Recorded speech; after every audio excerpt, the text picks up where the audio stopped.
Distinguished Senator Michael Opeyemi Bamidele. Bamidele was born on July the 29th, 1963 at Ado-Ekiti, a town in Ekiti State. He attended Obafemi Awolowo University where he obtained a bachelor's degree in religious studies.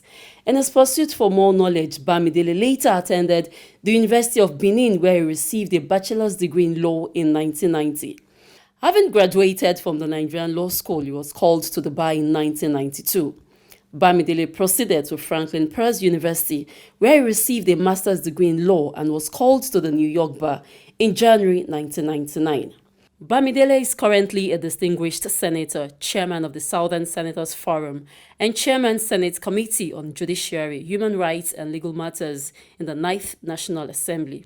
He is a lawyer without bother, holding 3 professional licenses to practice in the Federal Republic of Nigeria as a barrister and solicitor of the Supreme Court, an attorney and counselor at law of the State of New York, USA, and the Notary Public of the State of New Hampshire, United States of America. In October 2018, he was also sworn in as a Notary Public of the Federal Republic of Nigeria. Bamidele launched himself into a full-time legal career, specializing in human rights law and international jurisprudence. In February 2003, Bamidele was appointed into the Lagos State Executive Council as a special advisor on political matters to the then governor of Lagos State.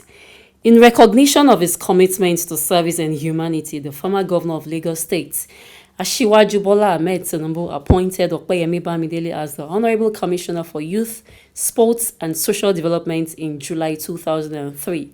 As the Commissioner for Youth, Sports and Social Development in Lagos State, Bamidele brought his excellent leadership credentials to bear through the execution of laudable projects. This groundbreaking achievement provided a credible justification for the reappointment of Barrister Opeyemi Bamidele as the Commissioner for Information and Strategy by the administration of Mr. Babatunde Raji Fashola, SAN, from June 2007 to February 2011. Given his sterling leadership qualities coupled with his penchant for details and his meticulous approach to burning issues of national pedigree, one could rightly admit that he is yet one of the newly emerging leaders of a new Nigeria. Bamidele epitomizes integrity, and his passion for progressive change is insuppressible. He is indeed a symbol of an upcoming generation of intelligent, result-oriented and dynamic leaders and visionaries. Senator Opeyemi Bamidele is a proud member of the All Progressives Congress and is happily married to Mrs. Oluyemisi Bamidele.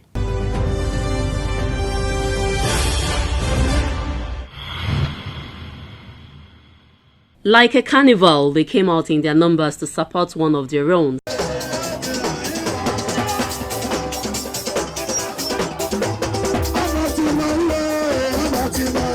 Senator Michael Opeyemi Bamidele, who is gunning for the #1 seat in Ekiti State.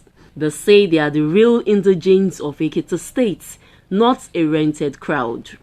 Although the capital city of Ekiti State was thrown into celebration mood on Thursday, December the 23rd, 2021, as Senator Michael Opeyemi Bamidele formally declared his intention to aspire for the office of governor of the state.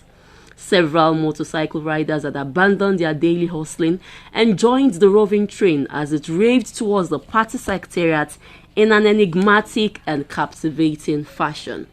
The commercial drivers were also not left out in the extreme show of love, as many of them also joined the campaign train that sauntered into the capital city and was heading for the APC secretariat.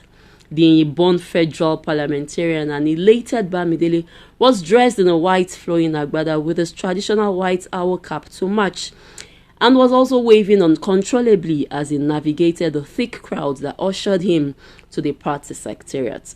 APC party leaders that matters in the state also accompanied him to the secretariat, which includes the Director General of the Opeyemi Bamidele organization, Chief Akintade Olaisade. The political giant, who was received by the state party chairman, Honorable Paul Omotosho, and his executives, explained his mission to the committee.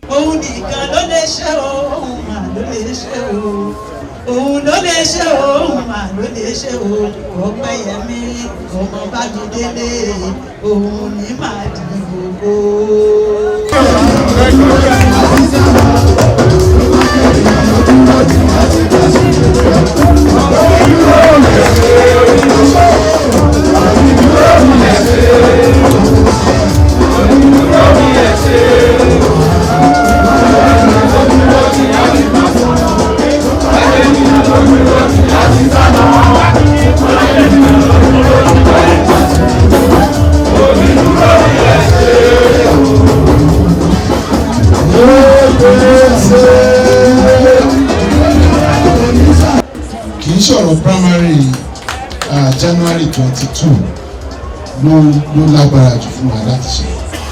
Ọ̀rọ̀ bá ṣe máa win general election June 18 òun ló ṣe pàtàkì jù.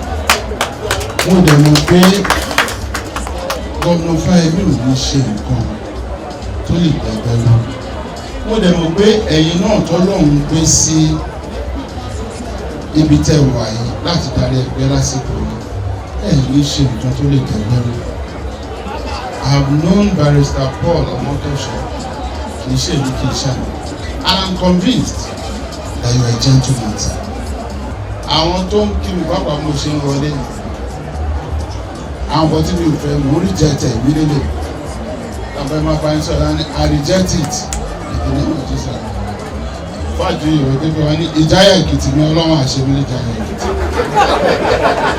Ìfọ̀kànbalẹ̀ Èkìtì ni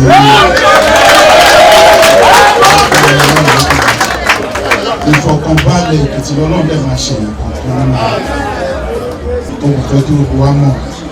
Èmi o gẹ́gẹ́ bí èèyàn kan èmi ò ní bá wọn dúró síbì kan láti ṣe nǹkan tó lè fa tension nínú ẹgbẹ́ wa. Kí ló gbé mi níwájú yín nínú chairman àti gbogbo ẹ̀yẹ adarí ẹgbẹ́ wa. Èmi ọmọ yẹn àtàkùrọ̀ ní Michael Opeyemi. Wọ́n wá fi ẹnu mi sọ fún yín nínú orúkọ bàbá àti tọmọ àti tí èmi wọ́n mo ti jáde fún governorship. Ọ̀rọ̀ ẹgbẹ́ yìí èmi dáadáa. Èmi náà bẹ̀rẹ̀ gẹ́gẹ́ bí National Director of Publicity Alliance for Democracy kó tó di pé wọ́n yàn mí sínú ìjọba. Láti gbà yẹn kò dẹ̀ sí gbogbo ọ̀rọ̀ ẹgbẹ́ tí mi ò dá sí bá a ṣe kúrò láti Alliance for Democracy tá a di Action Congress tá a di Action Congress of Nigeria gbogbo àṣẹ Ọlọ́run àjọ ń tó ẹgbẹ́ rẹ̀. Inú mi dẹ̀ dùn fún secretary àti mo tún wá bá yín lẹ́nu èmi ọmọ yín ẹ̀mọ̀ láti May 29, 2003 tí leader wa Ọ̀túnbáníyì Adébáyọ̀ ti kúrò lọ́fíìsì gẹ́gẹ́ bí gómìnà títí di October 16, 2010 tí gómìnà wa His Excellency Dr. Opeyemi tún di gómìnà padà. Èmi ọmọ yẹn mo kópa nínú bá ṣe gbẹ́gbẹ́ ìdúró l'Èkìtì. Nígbà tí a sí nínú ìjọba àwọn ministry tí mo ti jẹ commissioner lẹ́kọ̀ọ́ ló dàbí ìjọba tí ẹgbẹ́ yìí ní fọ́dún méje àbọ̀ yẹn. Mo san rent secretariat fọ́dún méje. Mo bá wọn san lára rẹ́ǹtì local government secretariat. Every December 650 bags of rice ni mo send sí secretariat tó ń kó sí gbogbo 16 local governments àjọwọ́ àti yọ̀. Mo dúpẹ́ lọ́wọ́ Ọlọ́run pé Ọlọ́run jẹ́ kí n ṣe. Mo sọ gbogbo yẹn kí n lè sọ eléyìí pé ọ̀rọ̀ ẹgbẹ́ yẹn mi. Everywhere we go, we will bring the message of peace. We will bring the message of unity. Once again, the single chairman and the members of the state council, I am here because God has preserved my life, and I believe that I have been saved to serve, and I'm here to serve.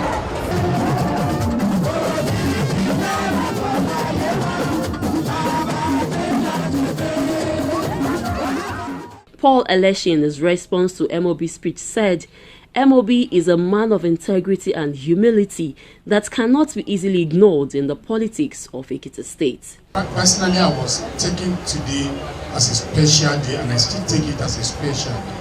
And I have my reason. Ní fẹ́rẹ́ tán sọ lẹ́ẹ̀kan, mo jẹ́ secretary party níjọ́ tí he contested with Dr. Opeyemi. Right on the spot, níbi tí Dr. Opeyemi ti win ní primary ní distinguished it to sẹ́yìn wọn bẹ́ẹ̀ tó ń ti bẹ̀rẹ̀ sí bá wọn bọ̀ throughout. Níjọ́ tán máa wá bí tíṣẹlẹ̀ yẹn ṣẹlẹ̀. I was the secretary of this party, you know. Back when I was looking at you as we were trying to go out. This very spot where you are sitting, that was where you fell. The other guy fell here. We all became destabilized. We were all mad. We never felt that MOB will equally come again to sit down before us.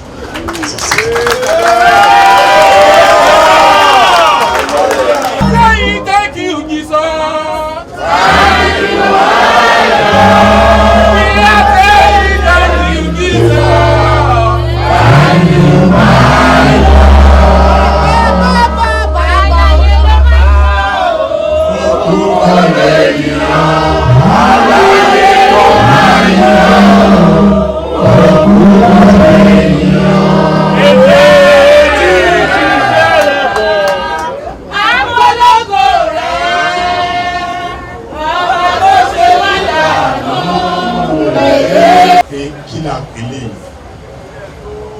Chairman, irú èmi mo ní mo jẹ́ secretary ẹgbẹ́ ẹgbẹ́ yẹn ara olórí ẹgbẹ́ ni nígbà yẹn àbí tábìlú bá tẹ̀ ṣẹlẹ̀ even sí ẹni kejì tó wà bí ń jọ yẹn orí ẹgbẹ́ burú nìyẹn Ọlọ́run wá ṣe ń jọ yẹn orí wa wá burú. So I was the happiest when I saw him at the time after the whole thing tí wọ́n láwọn fẹ́ contest position ibi tán wáyé. Then I was asking from those that were here then, Tajo and SPP, must anybody even come to say that he was going to contest against him at all? Okay, okay, contest the senatorial seat, that person will be a person who wasn't a member of this party when that thing happened. Thank God he's a distinguished senator representing that senatorial district today. Opeyemi fún Jésù. So tí a bá ń fi ká ní MOB fẹ́ declare ká fi ọ̀sẹ̀ kan ṣe gbogbo ẹ̀ mi ò nílò bí púpọ̀ jù ká máa jó ká máa yọ̀ so lágbára Jésù àyẹ̀wò àwọn ìpàdé ìbànújẹ́ o. Àwọn leaders wa ti sọ̀rọ̀. You don't need to come and sell yourself to us again behind this party. Yes, even when you were not in Ekiti State, when you were in Lagos, it was like you were in Ekiti State. Who you are? Everything tẹ́ ń ṣe fún pátì pátápátá ṣẹ̀bí àná gbogbo aláwa ní òṣèlú báyìí gbogbo ẹ̀ là ń gbọ́ and truly you are able to sustain this party and that is why we are here today. Opeyemi fún Jésù sá. Àdé àwọn máa dúpẹ́ lórúkọ ẹgbẹ́ náà láéláé ni. Initially, I was afraid because there was a story going around that somebody has been anointed. But thank God that fear has been dispelled today. And from what we can see on ground, we are better off. And where I sat just now, I was told that none has appeared in the manner that we have appeared, that we are the best.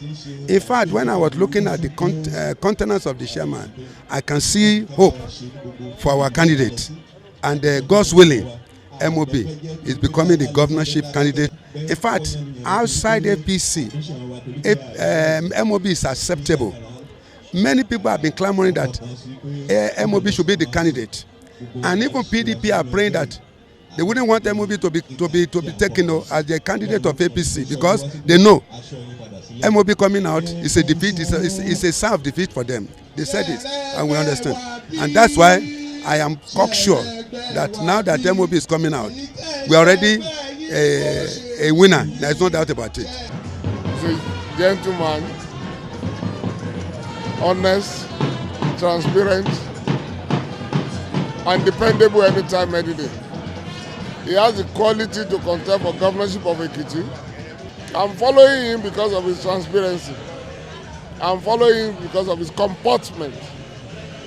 I'm following him because I saw him as the only person who has a transparent agenda for Ekiti State. It's a very welcome development to Ekiti because I know he's a man of integrity, a man that you can trust, very trustworthy and painstaking, resourceful.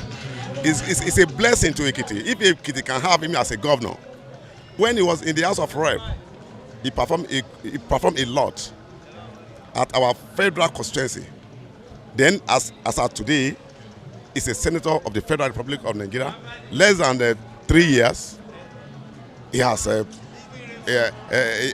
brought a university awaiting the signature of the president to Ekiti, which nobody have ever done since the history of Ekiti.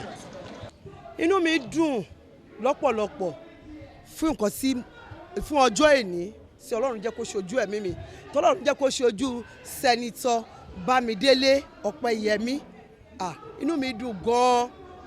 Mo gbàdúrà fún Ọlọ́run, mo gbàdúrà pé ipò tí Bamidele Opeyemi ń lọ yìí Ọlọ́run á mú débẹ̀ lágbára Ọlọ́run.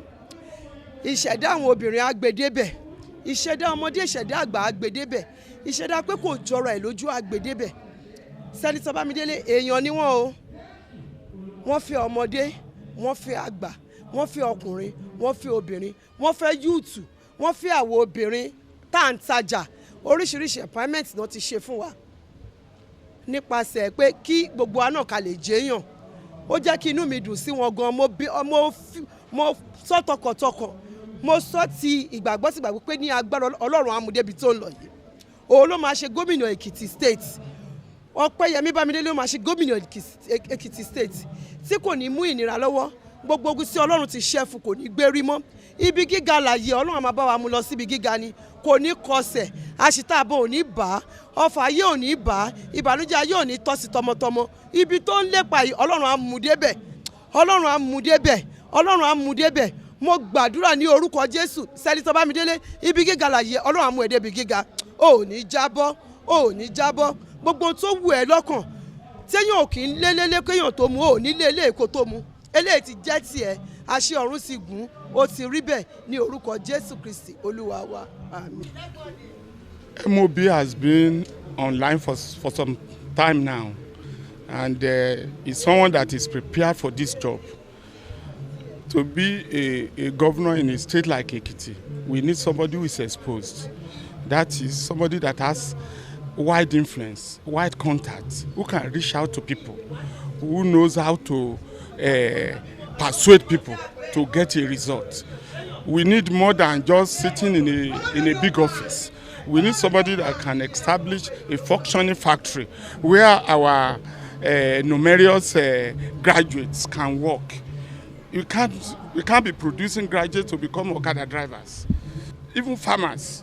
We need a governor that will coordinate the activities of farmers. We need to establish farm settlements in various forms.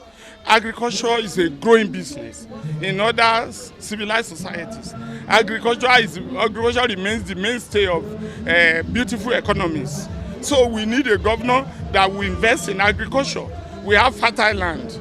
So we need a leader that would lead us to that level. That's the kind of candidate that Opeyemi is. Not only that, our women folk, our market setting, the way we lay out our markets, we need to be modified. We need an exposed governor who will be able to do that. So that's the kind of governor that Opeyemi will be. And that is why it is incumbent on the Ekiti people, all and sundry, to see him to get to that seat. It's been on ground for over 10-15 years. He has been taking care of the party and members of the party.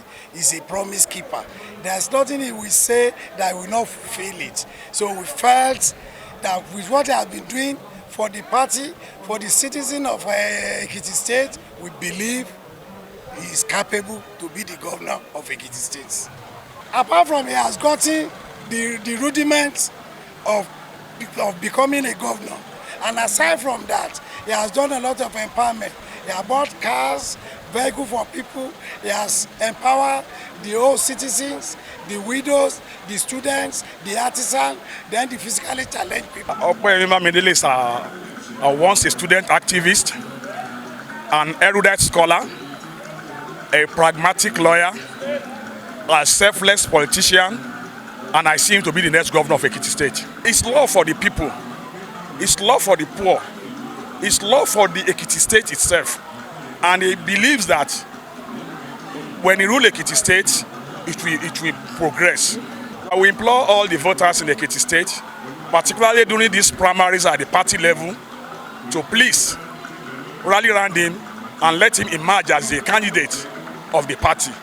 And during the general election, the whole Ekiti should cast their vote for him for the betterment of the poor people, for the future for the future of the generations. I mean, for the futures of our children and children of children. As soon as they left the party secretariat, Senator Bamidele and his crowd of supporters moved to his magnificent state-of-the-art campaign office along the popular Ado-Ekiti Road. The campaign office was commissioned by the APC State Chairman, Paul Omotosho, amidst fanfare. I, on behalf of the All Progressives Congress in the State Chapter, on this day, the 23rd December 2021, declared this office open for the good and use of our distinguished Senator Michael Opeyemi Bamidele, for his good and for the good of the party. In the name of the Father, the Son, and the Holy Spirit. Well, to the glory of God, I want to say that I'm happy to be here, alive, healthy, and able, both in terms of the mind and the physical. By God's grace, Ekiti people can look forward to a very scientific campaign. From me, a campaign that is driven by issues, a campaign that is based on realistic promises, and a campaign that is devoid of violence, and offensive language. By the grace of God, also, I intend to traverse every part of Ekiti and make APC members see the need to give me the ticket. I have no doubt that I'm loved by Ekiti people. I have no doubt that Ekiti people are waiting to vote for me. It will be a popular election. But I need the mandate of my party, I need the ticket of my party to stand in as the governorship candidate of the party, to be able to get the general election votes from Ekiti people. And I have no doubt that by God's grace this will happen. I am dropping the name of God Almighty. I am contesting this election.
Senator Michael Opeyemi ló ń kí wa o.